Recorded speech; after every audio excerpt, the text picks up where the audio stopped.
Jeder kennt China, aber die wenigsten beschäftigen sich mit einer Reise in das riesige Reich der Mitte. Denn normalerweise ist der Visaprozess ziemlich aufwendig, aber aktuell kann man ganz leicht bis zu 15 Tage visafrei nach China einreisen, was es zur perfekten Gelegenheit macht, diesem faszinierenden Land einen Besuch abzustatten. Allerdings sind bei einer Reise nach China viele Dinge zu beachten. Die Zensur im Internet, Apps, die du unbedingt für den Reisealltag brauchst, der Aspekt Sicherheit und wie du mit der Sprachbarriere umgehst. Wir erklären dir in diesem Travel Guide Schritt für Schritt, wie du deine Reise nach China problemlos meisterst und zeigen dir natürlich auch die größten Highlights und Sehenswürdigkeiten des Landes.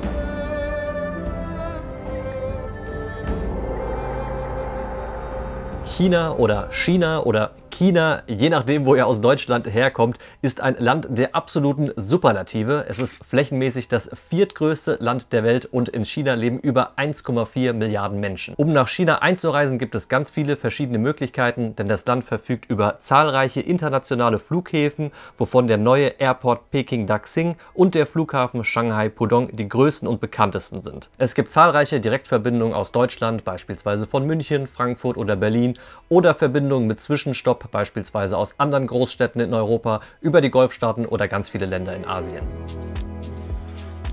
China ist ein riesiges Land mit verschiedenen Klimazonen, aber generell gelten der Frühling und der Frühsommer von April bis Juni und der Herbst von September bis Mitte November als die beste Reisezeit in den meisten Regionen.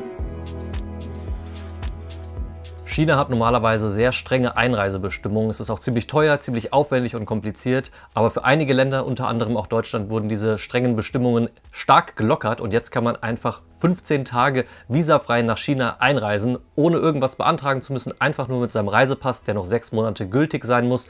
Und diese Regelung gilt aktuell bis zum 31.12.2025.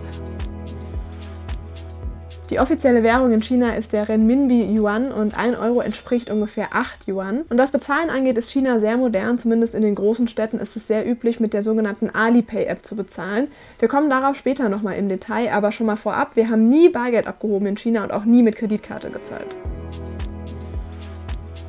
Wie ihr vielleicht wisst, ist der Zugang zum Internet in China stark eingeschränkt. Es gibt eine richtige Zensur und ganz viele Apps, die wir im Alltag und auch im Reisealltag nutzen, funktionieren dort überhaupt nicht. Aber es gibt Möglichkeiten, diese Zensur zu umgehen. Durch eSIMs, durch VPNs und dazu kommen wir später nochmal in einem separaten Abschnitt, weil das ist wirklich einer der wichtigsten Punkte bei einer Reise nach China und dem widmen wir uns später nochmal ein bisschen ausführlicher. Bevor wir zu den Highlights kommen, würde es uns sehr freuen, wenn ihr dem Video einen Daumen nach oben da lasst. Es hilft unserem Kanal sehr weiter und freut uns natürlich auch. Und sollten euch weitere Länderguides interessieren zu ganz vielen verschiedenen Ländern oder auch Vlogs von vor Ort, Videos zum Thema Weltreise, dann abonniert diesen Kanal. Dann starten wir mit Shanghai, der drittgrößten Stadt der Welt und einer der krassesten Metropolen, die wir auf Reisen jemals gesehen haben. Vor allem die Skyline hat uns richtig beeindruckt und die beste Aussicht darauf hat man von der Uferpromenade The Bund und das Panorama dort ist wirklich einzigartig mit der kolonialen Architektur auf der einen Seite, dann der Huangpu-Fluss und dahinter liegt dann der Finanzdistrikt Pudong mit ganz vielen Hochhäusern, unter anderem dem Shanghai Tower, der 632 Meter hoch ist und eine Aussichtsplattform auf über 500 Meter hat. Wir waren da zum Sonnenuntergang, hatten ein traumhaftes Panorama auf Shanghai, aber darüber hinaus gibt es in der Stadt noch richtig viel zu sehen. Zum Beispiel die East Nanjing Road, eine große Shoppingmeile, die uns so ein bisschen an New York erinnert hat, oder der Jing'an-Tempel, eine große Tempelanlage mitten in der Stadt, die auf uns sehr authentisch gewirkt hat, weil da auch richtig viele Leute gebetet haben. Und was bei einem Besuch in Shanghai nicht fehlen darf, ist die Old Street, wo man ganz viele traditionelle chinesische Gebäude findet und daran schließt sich auch der Zhujuan Garden an, der als Meisterwerk der chinesischen Gartenkunst gilt. Und zum Abschluss würden wir noch einen Abstecher in das Stadtviertel French Concession empfehlen und da hat uns besonders der Abschnitt Tianzifang gut gefallen mit seinen vielen kleinen Gassen und süßen Boutiquen. Kommen wir von der größten Stadt in China zur Hauptstadt von China, nämlich Peking, die eine Reihe von wirklich historischen und beeindruckenden Sehenswürdigkeiten bietet. Zuallererst die verbotene Stadt, der ehemalige Kaiserpalast der Ming- und Qing-Dynastien bis zum Jahr 1912. Heute gehört die verbotene Stadt zu den größten Sehenswürdigkeiten des Landes. Aber um nicht nur einen Blick in die verbotene Stadt, sondern auch auf die verbotene Stadt zu werfen, bietet sich der Jingshan Park an. Der liegt direkt neben der verbotenen Stadt, kostet nur 1 Euro Eintritt. Man kann da in einer halben Stunde ganz easy hochlaufen und hat eine tolle Aussicht über Peking und die verbotene Stadt. Ein weiteres Highlight in Peking ist der Tiananmen-Platz oder auch Platz des himmlischen Friedens genannt, der gleichzeitig auch eine sehr tragische Geschichte hat und der gehört zu einem der größten Plätze der Welt mit wirklich vielen imposanten Gebäuden direkt daneben, beispielsweise dem Mao-Mausoleum oder auch der großen Halle des Volkes, das ist das nationale Parlament von China. Aber beachte, den Platz des himmlischen Friedens kannst du nicht kurzfristig betreten, du musst dir mindestens einen Tag Tag vorher online ein kostenloses Ticket dafür kaufen. Zwei weitere sehenswerte Tempel in Peking sind der Himmelsaltar, der befindet sich auch relativ nah am Stadtzentrum, und der Sommerpalast. Da braucht man so etwa 45 Minuten mit öffentlichen Verkehrsmitteln und die Anlage ist super schön, weil sie ist richtig weitläufig mit einem großen See in der Mitte, vielen verschiedenen Pagoden drumherum. Wir waren da zum Sonnenuntergang, das hatte eine ganz angenehme Atmosphäre, weil Montag war. Das heißt, es war für chinesische Verhältnisse ziemlich leer, weil Teile vom Sommerpalast und auch vom Himmelspalast sind am Montag geschlossen und der Tiananmen-Platz und die verbotene Stadt sind montags sogar komplett geschlossen. Also solltet ihr montags in Peking sein, solltet ihr auf jeden Fall darauf achten, dass einige Sehenswürdigkeiten teilweise oder sogar komplett geschlossen sind. Dann kommen wir zum wahrscheinlich größten Highlight in ganz China, und zwar der chinesischen Mauer. Ich denke, als eines der modernen 7 Weltwunder darf das wirklich auf keiner Rundreise durchs Land fehlen. Was man auf jeden Fall beachten sollte, die chinesische Mauer ist nicht eine lange Mauer am Stück, sondern es gibt ganz viele verschiedene Abschnitte, die man besuchen kann. Und von Peking aus ist der bekannteste Abschnitt Badaling. Da ist es allerdings auch relativ voll und touristisch und deswegen haben wir uns für Mutianyu entschieden. Der Abschnitt ist noch nicht ganz so bekannt und vor allem bei chinesischen Touristen nicht so beliebt und deswegen ist es da insgesamt etwas leerer. Man braucht aus der Stadt raus so ungefähr 1,5 bis 2 Stunden, je nach Verkehr. Vor Ort kann man dann mit der Gondel hoch auf die chinesische Mauer fahren und ich muss sagen, dieser Anblick war schon wirklich sehr, sehr beeindruckend. Man hat es zwar schon sehr oft gesehen auf Fotos und auf Videos, aber dann wirklich da oben selbst zu stehen und da drüber zu laufen, das war schon ein sehr besonderes Erlebnis. Viele der Wachtürme sind auf dem Abschnitt auch noch sehr gut erhalten und die ganze Landschaft drumherum ist auch super beeindruckend. Also für uns war das wirklich eines der größten Highlights auf unserer gesamten Weltreise. Peking, Shanghai und die chinesische Mauer, das sind 3 Stops, die sollte man auf jeden Fall auf einer Reise durch China einlegen. Auch wenn man vielleicht nicht 15 Tage Zeit hat, kann ja sein, dass man auch nur eine Woche da ist. Dann lassen sich diese 3 Stops miteinander gut verbinden. Aber darüber hinaus hat China natürlich als riesiges Land noch viel, viel mehr Highlights zu bieten. Zhangjiajie.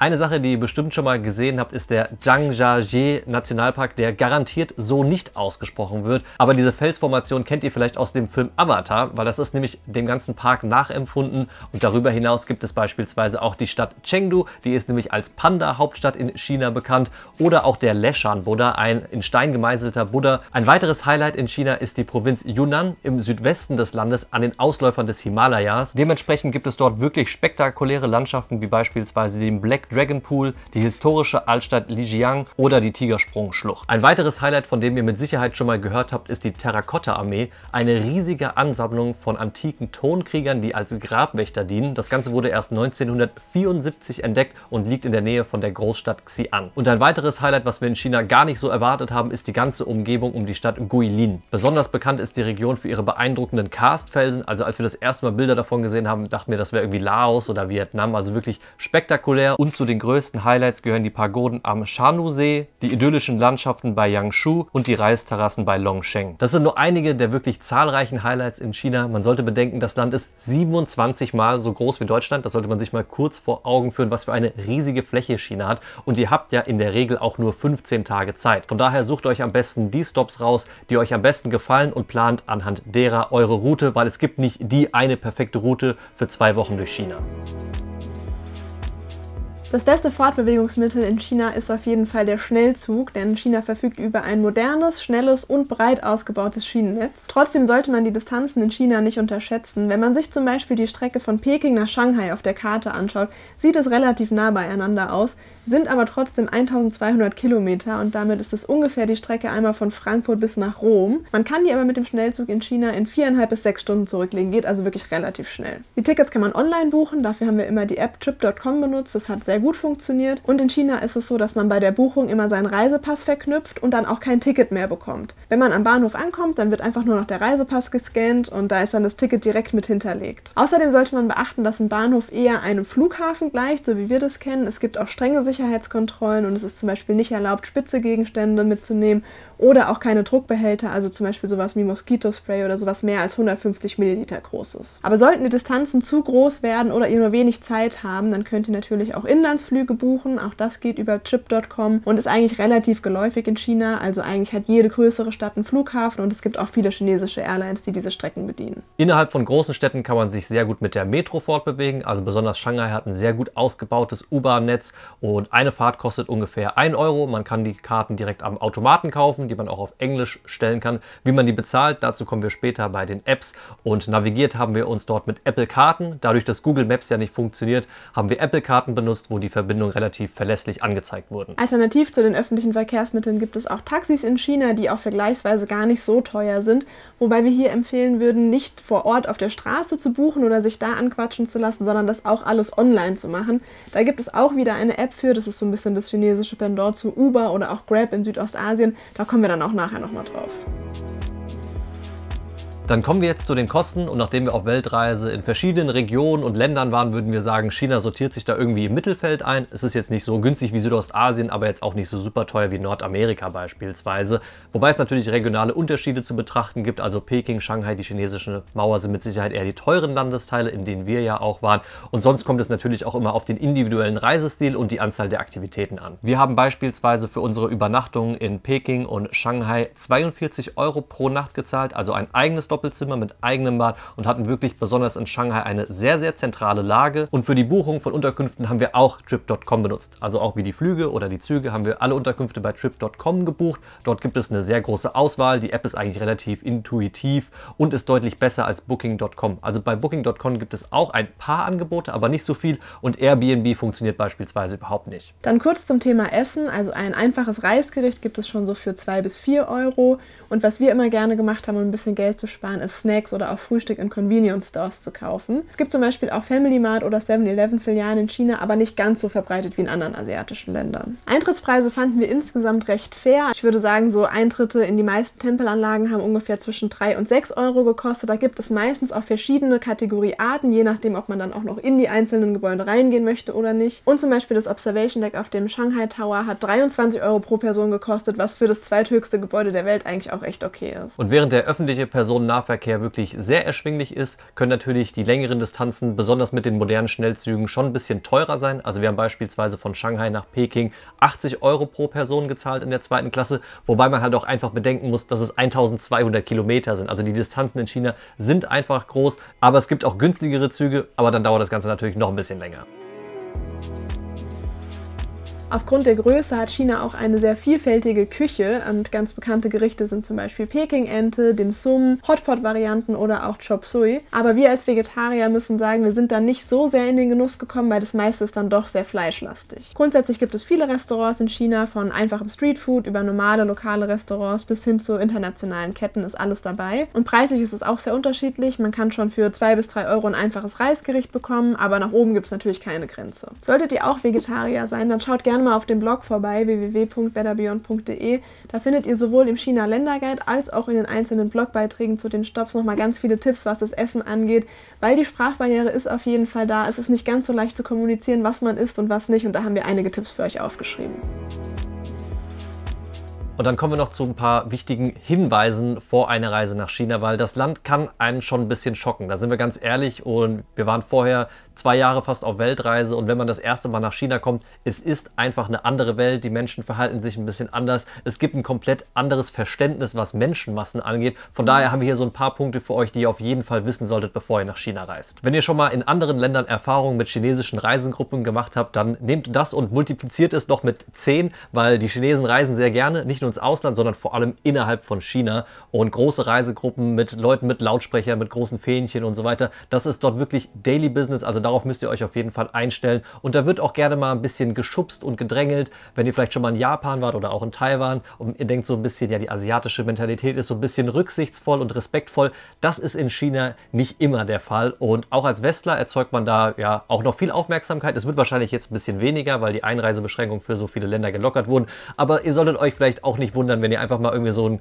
Kameraklicken hört und euch jemand mal ungefragt fotografiert. Und eine Sache, worauf ihr euch einstellen solltet, ist, dass das einfach ein bisschen lauter zugeht. Also wenn ihr vielleicht auch vorher in Südostasien wart, wo es ja ein bisschen ruhiger und entspannter ist, in China reden die Menschen einfach sehr laut miteinander, zumindest war das so unser Eindruck, und dass auch einige einfach nicht so gerne Kopfhörer nutzen, also dann in den öffentlichen Verkehrsmitteln einfach ihr Handy auf laut haben, da irgendwelche Videos gucken. So ist jetzt nicht die Regel und macht auch nicht jeder, wir können es ja auch jetzt hier überhaupt nicht verallgemeinern, aber ihr solltet euch darauf einstellen, dass es mit Sicherheit mal passieren könnte. Und eine Sache, die in China nach nach wie vor sehr verbreitet ist, ist Rauchen. Nicht nur in der Öffentlichkeit, da sowieso und draußen, sondern auch in Innenräumen. Also bei uns wurde in der Hotellobby geraucht oder das Hotelzimmer in Shanghai, wo wir eingecheckt haben. Das hat auch krass nach Rauch gestunken, weil vorher jemand drinnen geraucht hat. Man ist zwar bemüht, durch Verbotsschilder darauf hinzuweisen, dass es verboten ist, aber es wird in der Praxis noch nicht so hundertprozentig umgesetzt und eingehalten. Dann solltet ihr euch darauf einstellen, dass die meisten Menschen in China kein Englisch sprechen. Also es gibt auf jeden Fall eine Sprachbarriere und ihr solltet nie davon ausgehen, dass euer Gegenüber Englisch spricht. Deswegen ist auch wichtig, eine gute Übersetzer-App zu haben. Darauf kommen wir später nochmal. Und es ist natürlich auch immer sehr höflich, wenn man ein paar Worte auch auf Chinesisch lernt und dann in der Landessprache mit den Leuten sprechen kann. Kommen wir jetzt noch zu dem Aspekt Sicherheit und Überwachung. Und ich glaube, jeder weiß und hat das gehört, dass China ein Überwachungsstaat ist. Und man kriegt das dort sehr, sehr schnell zu spüren. Wir haben es vorher auch gewusst, aber waren trotzdem schockiert davon, wie viele Kameras überall sind. Also wirklich an jeder Ecke. Man hat das Gefühl, man kann nirgendwo hinlaufen, ohne dass eine Kamera auf eingerichtet ist. Überall ist Polizei, Militär, Wachpersonal, was auch immer. Also es ist wirklich heftig. Es gibt super viele Passkontrollen, auch einfach mal so. Generell müsst ihr immer euren Reisepass dabei haben. Den müsst ihr auch bei Sehenswürdigkeiten immer vorzeigen. Der Reisepass ist auch mit allen euren Apps und so weiter verknüpft. Also man hat schon das Gefühl, dass man ein bisschen eingeschränkt ist in dem, was man sagt und macht. Und wir geben euch wirklich den Ratschlag, haltet euch mit eurer politischen Meinung zurück. Wir bewerten hier China aus touristischer Perspektive. Alles Politische steht nochmal auf einem komplett anderen Stern. Wollen wir auch gar nicht drauf eingehen. Aber ihr bringt euch nicht nur selbst damit in Gefahr, sondern im Zweifel sogar auch noch die Leute, mit denen ihr darüber redet. Und das gilt es auf jeden Fall zu vermeiden. Von daher habt das immer im Hinterkopf.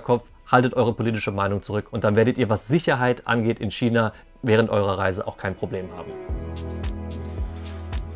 Dann kommen wir jetzt endlich zu den Themen, die wir schon mehrmals angeteasert haben im Verlauf des Videos, nämlich der Zensur im Internet, wie man das Ganze umgeht und welche Apps man in China unbedingt braucht. Grundsätzlich gibt es zwei Möglichkeiten, die Zensur im Internet zu umgehen. Einmal, indem man einen VPN zwischenschaltet oder indem man eine entsprechende eSIM kauft. Wir haben in China zwei verschiedene VPN-Anbieter ausprobiert, das hat aber ehrlicherweise nicht so gut funktioniert. Und wir haben dann für uns festgestellt, dass die eSIM-Lösung die viel einfachere ist. Wir haben uns vor der Einreise nach China online beim Anbieter Mobimeta eine Hongkong eSIM gekauft, die in Hongkong, Macau und China gültig ist. Und dafür haben wir für 30 Tage für 15 GB 17 € bezahlt und konnten dann ganz normal, ohne nochmal einen VPN zwischenschalten zu müssen, alle Apps nutzen. Also wir konnten zugreifen auf YouTube, Instagram, WhatsApp, aber beachtet, das geht dann natürlich nur mit den mobilen Daten.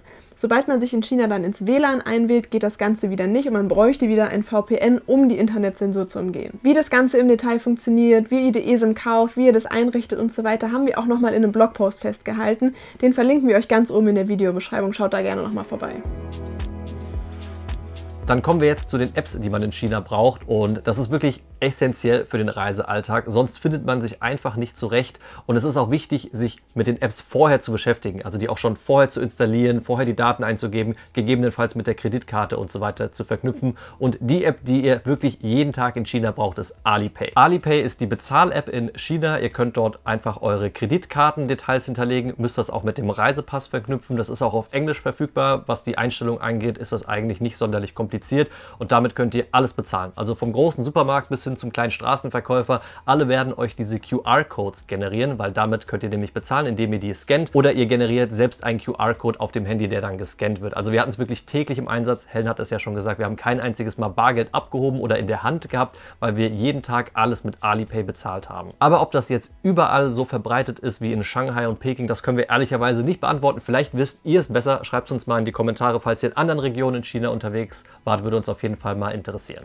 Dann gibt es die App WeChat, das ist so ein bisschen das Pendant zu WhatsApp, also wird vor allem als Messenger benutzt, um zu schreiben, hat aber darüber hinaus auch noch viel mehr Funktionen. Kann zum Beispiel auch zum Bezahlen benutzt werden, also auch da kann man wieder seine Kreditkarte verknüpfen und an ganz, ganz vielen Orten, wo man auch mit Alipay zum Beispiel zahlen kann, kann man auch mit WeChat bezahlen. Und WeChat kann man auch benutzen, um Tickets zu kaufen. So haben wir beispielsweise unsere Tickets für den Platz des himmlischen Friedens in Peking gekauft. Allerdings war das auf Chinesisch und nicht so leicht nachzuvollziehen. Insgesamt müssen wir sagen, was die Handhabung angeht, fanden wir Alipay ein bisschen einfacher und deswegen auch Alipay immer zum Bezahlen benutzt. Und ein weiterer Vorteil von Alipay ist, dass dort Didi Taxi integriert ist. Hatten wir ja vorher gesagt, es gibt eine Taxi-App in China und die heißt Didi. Und das ist cool, weil die in Alipay auch auf Englisch ist und eure Daten sind schon verknüpft und so weiter. Und da könnt ihr dann einfach, wie ihr das von Grab oder Uber kennt, einfach ein Taxi bestellen. Das war meistens gar nicht so teuer gewesen und hat in der Praxis auch gut funktioniert. Eine weitere App, die wir sehr praktisch fanden, war Trip.com. Haben wir ja jetzt auch schon mehrmals erwähnt. Darüber haben wir unsere Züge zum Beispiel gebucht in China und auch alle unsere Unterkünfte. Und inzwischen nutzen wir Trip.com auch immer, um unsere Flüge zu buchen, auch außerhalb von China, weil generell ist die App sehr einfach zu handhaben, sehr intuitiv und funktioniert, was so Buchungen angeht, eigentlich sehr ähnlich zu Booking.com. Was Navigation angeht, haben wir ja schon gesagt, Google Maps funktioniert nicht und selbst wenn ihr es über eine eSIM oder VPN anmacht, hilft es euch nicht weiter, weil einfach keine Daten hinterlegt sind. Deswegen haben wir meistens die Karten-App von Apple verwendet. Die hat dagegen eigentlich sehr gut funktioniert. Also alle Metro-Linien wurden verlässlich angezeigt. In Peking und in Shanghai konnten wir dafür immer nutzen. Und wenn wir irgendwo hingelaufen sind zu irgendeiner Sehenswürdigkeit, dann konnten wir das auch einfach eingeben in englischen Schriftzeichen und danach laufen. Und wenn wir eine Adresse nur auf Chinesisch hatten oder einen Namen nur auf Chinesisch, dann haben wir das bei Baidu-Karten eingegeben. Das ist so die chinesische Navigations-App. Die ist nicht ganz so leicht zu bedienen, weil sie eben halt nur auf Chinesisch ist. Aber man kann ja trotzdem den Namen reinkopieren und sich dann so ein bisschen da durchklicken, dass man angezeigt bekommt, wo man hinlaufen muss. Ist jetzt nicht die ideale Lösung, aber hat uns auch so ein, zwei Mal geholfen, den richtigen Weg zu finden. Eine gute Übersetzer-App darf natürlich auch nicht fehlen und wir haben dazu einfach Google Übersetzer, also Google Translate genutzt. Das hat eigentlich ganz gut funktioniert und was daran besonders praktisch ist, ist, dass man in der App auch Google Lens integriert hat. Google Lens ist quasi die Kamerafunktion. Das heißt, wenn man zum Beispiel in ein Restaurant geht und da ist die Karte nur auf Chinesisch, kann man Google Lens anmachen und die Kamera scannt dann den Text und übersetzt den automatisch. Das hat uns auf jeden Fall ein paar Mal weitergeholfen, wenn wir wissen wollten, was denn jetzt da für Zutaten eigentlich drin sind. Das sind so die wichtigsten Apps für den Reisealltag in China. Wir haben noch eine mehr verwendet und zwar heißt die Sherpa. Das ist sowas wie Uber Eats oder Lieferando, also etwas zum Essen liefern lassen. Und wir hatten in Peking halt eine Unterkunft, die so ein bisschen, die war jetzt nicht schlecht gelegen, aber es gab keine Restaurants in der unmittelbaren Laufnähe. Und da haben wir dann abends ein, zwei Mal einfach Essen bestellt, was echt praktisch war, weil die App auch auf Englisch ist. Aber man muss dazu sagen, es ist eher so ein bisschen westlich orientiert vom Essen, was auch eine schöne Abwechslung ist in China. Aber dementsprechend war es halt auch einfach ein bisschen teurer gewesen. Soweit erstmal alle unsere Informationen, die wir so während unserer Reise nach China gesammelt haben, um euch für eure Reise nach China ein bisschen zu unterstützen, weil durch diese Visabefreiung ist es wirklich eine einmalig gute Gelegenheit, diesem faszinierenden Land einen Besuch abzustatten. Und es ist einfach anders. Man kann eine Reise nach China nicht mit einer Reise nach Thailand vergleichen. Es ist eine andere Welt und das macht das Ganze jetzt auch interessant. Also wir müssen ehrlicherweise sagen, so, es war jetzt nicht so unser Wohlfühlland. So, wir haben jetzt nicht gesagt, oh China, das war jetzt das beste Land ever, wo wir uns so richtig wohlgefühlt haben. Aber es hatte halt so ein bisschen diesen exotischen Abenteuercharakter. Und ich glaube, das ist ja das, was China als Reiseziel so interessant macht. Und von daher ist es wirklich eine gute Gelegenheit, bis zum 31.12.2025 auf jeden Fall mal nach China zu reisen. Und ich glaube auch, dass es nicht unser letzter China-Besuch war, weil es gibt halt noch so viel mehr zu sehen. Und uns würde auch mal interessieren, wart ihr vielleicht schon mal in China? Welche Region habt ihr besucht? Was könnt ihr uns noch empfehlen? Oder reizt euch eine Reise nach China? Also schreibt es uns gerne mal in die Kommentare. Und ansonsten, wir wissen, es war jetzt ein sehr umfangreiches Video mit ganz, ganz vielen Informationen. Falls es irgendwie ein bisschen zu viel war und ihr nochmal was nachlesen wollt, schaut wie gesagt gerne auf dem Blog vorbei. Wir haben da alle Infos auch nochmal gesammelt, www.betterbeyond.de. Ihr findet einen Länderguide, ihr findet nochmal Blogbeiträge zu den einzelnen Stationen und auch nochmal alle Infos zu den Apps und zur Internetsperre und so weiter. Also schaut gerne da vorbei. Ansonsten sagen wir Dankeschön fürs Zuschauen und wir sehen uns nächste Woche wieder. Ciao, ciao. Bis dann.